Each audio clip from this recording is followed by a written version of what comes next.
السلام علیکم دوستو، امید ہے آپ ٹھیک ٹھاک ہوں گے، ہم بھی ٹھیک ٹھاک ہیں۔ اس ویڈیو کا موضوع جو ہے، آج ہم ارشد شریف کی جو ناگہانی موت ہے یا شہادت ہے اس کے بارے سے ہم ڈسکشن کریں گے تھوڑی مزید ڈیٹیل میں، کیونکہ پچھلے کچھ دنوں میں آپ کو پتہ ہوگا کہ مزید انکشافات سامنے آئے ہیں ارشد شریف کو لے کے۔ جس طرح سے کامران شاہد کے شو میں ابھی پوسٹ مارٹم جو رپورٹ ہے پمس کی، اس کی کچھ تصاویر شائع ہوئی ہیں اور اس سے کچھ مزید نئے انکشافات ہوئے ہیں اس ایشو کو لے کر، تو اس کو ہم مزید ڈسکس کریں گے۔ کچھ پچھلے ویڈیو کے جو ہم نے پوائنٹس ریز کیے تھے وہ بھی آپ سے دوبارہ شیئر کریں گے کہ ان کا کیا تعلق ہے اس نئے مزید انکشافات سے۔ تو شروع کرتے ہیں۔ جیسا کہ ہم نے پچھلی ویڈیو میں کہا تھا کہ اس ارشد شریف کی شہادت کے تانے بانے ان کے میزبانوں تک جاتے ہیں، اور جب بھی کوئی ایجنسی تفتیش کرے گی تو کہانی وہیں سے کھلے گی، سارے راز وہیں سے کھلیں گے۔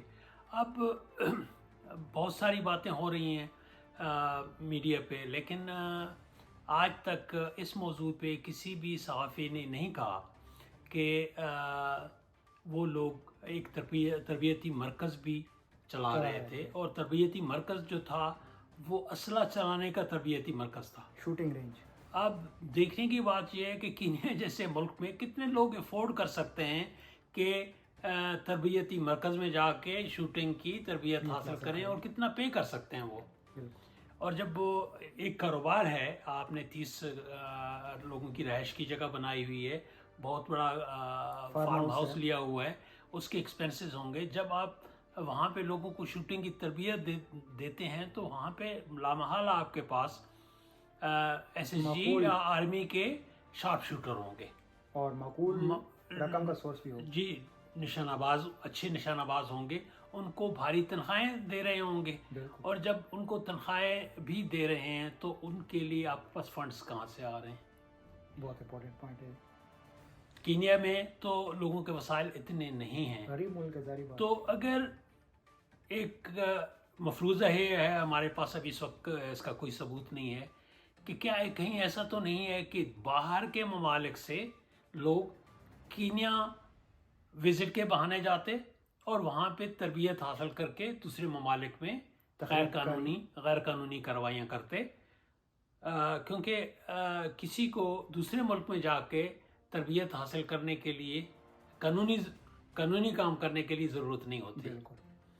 تو غیر قانونی کام کے لیے یہ ہو سکتا ہے کہ اس کے پیچھے کوئی حکومت ہو، ہندوستان بھی ہو سکتا ہے، کوئی دوسرا ملک بھی ہو سکتا ہے۔ ہمارے ملک میں بھی تحقیق کاری کی وارداتیں ہوتی ہیں، ان کو بھی کہیں ٹریننگ ملتی ہے، تو ہم جب بھی کوئی تخریب کاری کی واردات ہوتی ہے تو ہم کہتے ہیں یہ لوگ انڈیا سے ٹریننگ کر کے آئے تھے۔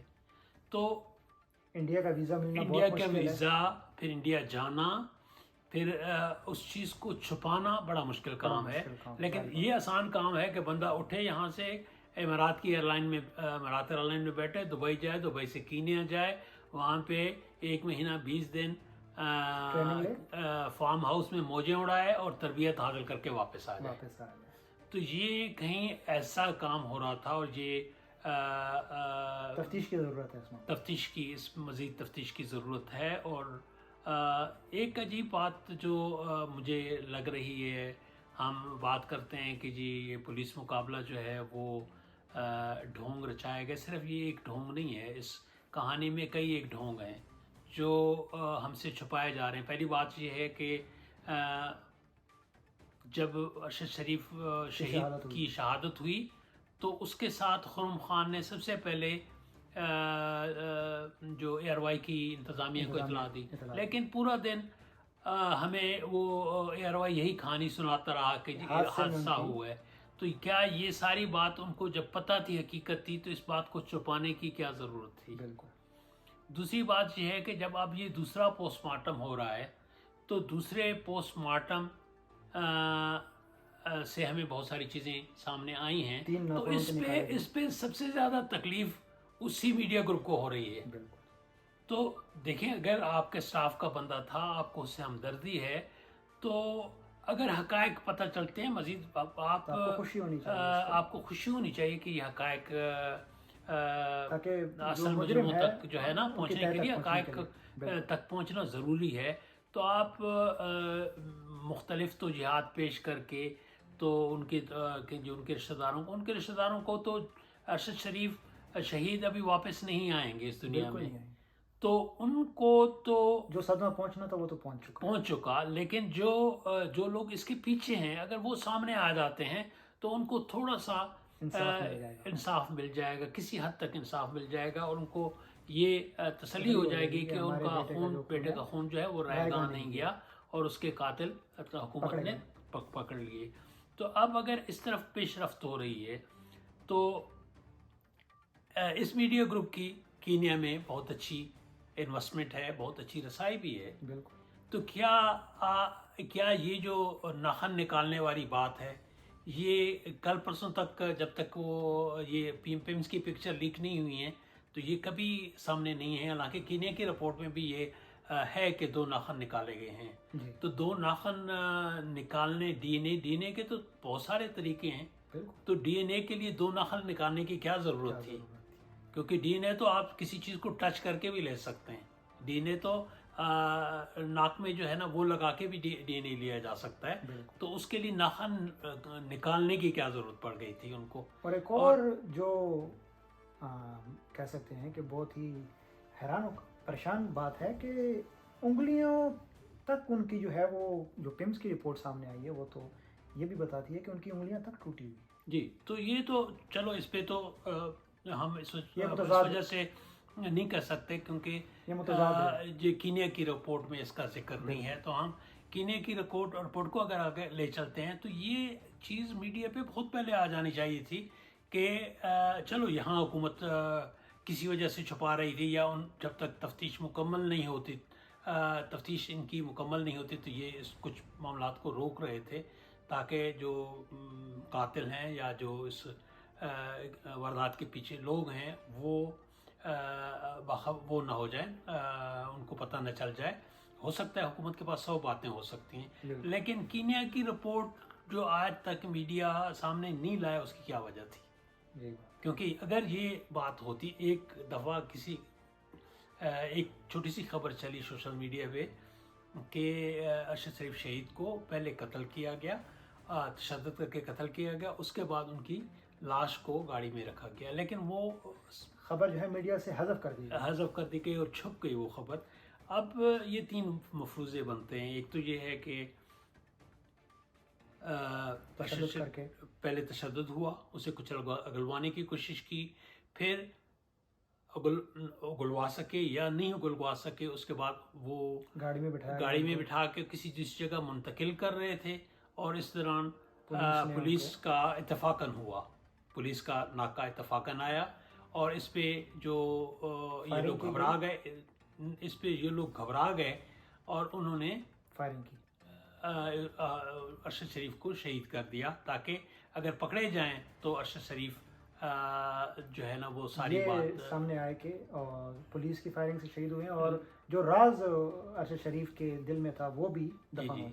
دوسرا یہ ہو سکتا ہے کہ پہلے ان کو تشدد کر کے شہید کیا گیا, پھر گاڑی میں رکھ کے یہ ڈرامہ پولیس کی ملی بھگت پولیس کے ساتھ تعلقات کا استعمال کر کے, کیونکہ یہ جو گروپ ہے یہ اس وقت تو متنازع ہو چکا ہے کیونکہ ان کے پولیس کے ساتھ, مقامی پولیس کے ساتھ بھی تعلقات ہیں, اسلحہ کا کاروبار کرنے والوں کے ساتھ بھی تعلقات ہیں, اور ان کے پاس اسلحہ کی تربیت کی بھی جو ہے وہ بھی ہیں, تربیت یافتہ لوگ بھی ہیں. تو ان کا جو وہ ہے وہ بہت مشکوک ہوتا ہے. یہ فارم ان کا اپنا ہے یا کسی اور گروپ کا ہے, اگر کسی اور کا ہے تو وہ لوگ بھی اس میں شامل تفتیش ہونے چاہیے, متنازع بن جاتے ہیں, ان کو بھی شامل تفتیش کیا جانا چاہیے تاکہ جو ہے اصل حقیقت پر چلے. تیسرا ہو سکتا ہے کہ یہ جس کے امکانات بہت کم ہیں کہ کیونکہ میڈیکل رپورٹ بھی اس کا ساتھ نہیں دیتی کہ اگر پولیس نے فائرنگ کی ہے تو لامحالہ وہ فائرنگ جو ہے نا وہ 50 فٹ یا 60 فٹ سے یا 70 فٹ سے کی گئی ہوگی, لیکن میڈیکل رپورٹ تو کہتی ہے کہ وہ نزدیک سے گولی چلائی ہے اور اس کا جو بھیجا ہے وہ اڑا ہے اس سے بالکل۔ نزدیکی اس سے، اور بارود کے وہ نشانات بھی پائے گئے ہیں اس میں. تو یہ کبھی امکان یہ ہے کہ پہلی دو جو سچویشنز ہیں مفروضے ان ہیں۔ میں ہیں، مفروض ہیں، ان میں سے کوئی ایک بات ہوئی ہوگی. تو جیسے میں پہلے بھی کہہ رہا تھا کور اپ کے لیے، تو خرم خان کے بھائی کا یہ بیان کہ جنہوں نے ناشتہ ہمارے ساتھ کیا ہے، ہو سکتا ہے کہ تشدد کے وقت کو ناشتے کا جو ہوا، ناشتے کا جو وقت ہے وہ صرف تشدد کے معاملے کو کور اپ کرنے کے لیے کہ جی اگر یہ ہم کہیں گے جی آدھا گھنٹہ پہلے ہمارے پاس صحیح سلامت تھے تو وہ جو تشدد والا وہ ہے وہ تو سوال پیدا نہیں ہوگا. تو یہ بھی کور اپ سٹوری ہو سکتی ہے. جس طریقے سے ہم نے پورا دن میڈیا پہ کور اپ سٹوری سنی، پھر آج جو تکلیف ہو رہی ہے تفتیش سے وہ بھی کچھ مخصوص لوگوں کو ہو رہی ہے. تو اب تفتیش کو ہول لینے دیں. ملک سے باہر واردات ہوئی، آپ لوگوں نے نام لے دیے، آپ لوگوں نے ملک کے اداروں کو اس میں ملوث کر دیا. اور سب سے بڑی بات جو ہے کہ اس ہماری شناخت ملک کے ساتھ ہے، اور ہم ملک ہے تو ہم ہیں. تو اگر یہ تربیتی مرکز خدا نخواستہ ملک میں دہشت گردی کرنے والوں کی تربیت کے لیے استعمال ہوا ہو، تو فرض تو ہمارا بنتا ہے کہ اس چیز کو ہماری ایجنسیاں دیکھیں اس کو کہ جی یہاں پہ کیا ہوتا رہا ہے. یہ پورے پچھلے 2-3 سال میں کون کون لوگ یہاں پہ آئے، کون کون لوگ یہاں پہ ٹھہرے، کون کون لوگ کینیا گئے، کون کون لوگ کینیا سے واپس آئے.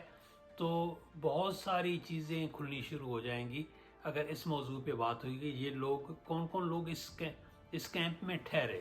ہو سکتا ہے جن لوگوں کی تربیت کی گئی ہو ان کو کیمپ میں نہ ٹھہرایا گیا ہو یا ان کے نام نہ لکھے گئے ہوں، لیکن کینیا کی ٹریول جو ہے نا ٹریول ہسٹری سے پتہ چل سکے گا کہ کون کون سے لوگ جاتے رہے ہیں وہاں پہ، خاص طور پہ کون سے پاکستانی جاتے رہے ہیں، اور ان کا کیا کاروبار ہے، کس مقصد کے لیے گئے. اور ہو سکتا ہے کہ دہشت گردی کی بہت بڑے نیٹ جو ہیں اس سے سامنے آ سکیں. تو میرا خیال ہے ایجنسیاں اس موضوع پہ کام کر رہی ہوں گی. یہ کیونکہ ملک کے لیے ضروری ہے کہ اس چیز کا اگر ہم ایسے لوگوں تک پہنچ سکیں تو یہ ہم سمجھیں گے کہ ارشد شریف شہید کی جو قربانی ہے وہ رائے گاہ نہیں گئی. اور اس نے کیونکہ ارشد شریف شہید جو ہے فوجی کا بیٹا تھا، شہید کا بیٹا تھا، شہید کا بھائی تھا، اور once a soldier always a soldier. فوجی خاندان کے لوگ بہت کچھ کر سکتے ہیں لیکن ملک کے خلاف کبھی نہیں جا سکتے.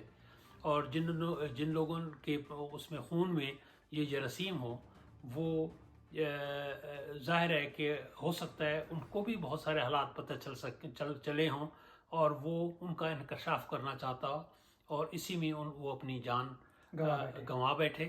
تو ہمیں ان کی مغفرت کے لیے دعا بھی کرتے رہنا چاہیے. ساتھ میں ہم دعا کرتے ہیں کہ اللہ تعالیٰ ہماری ایجنسیوں کو ان کے قاتلوں تک پہنچائے. اور اسی کے ساتھ ہم آج کا پروگرام ختم کرتے ہیں. آئندہ انشاءاللہ تعالیٰ نئے موضوع کے ساتھ ملیں گے. اللہ حافظ.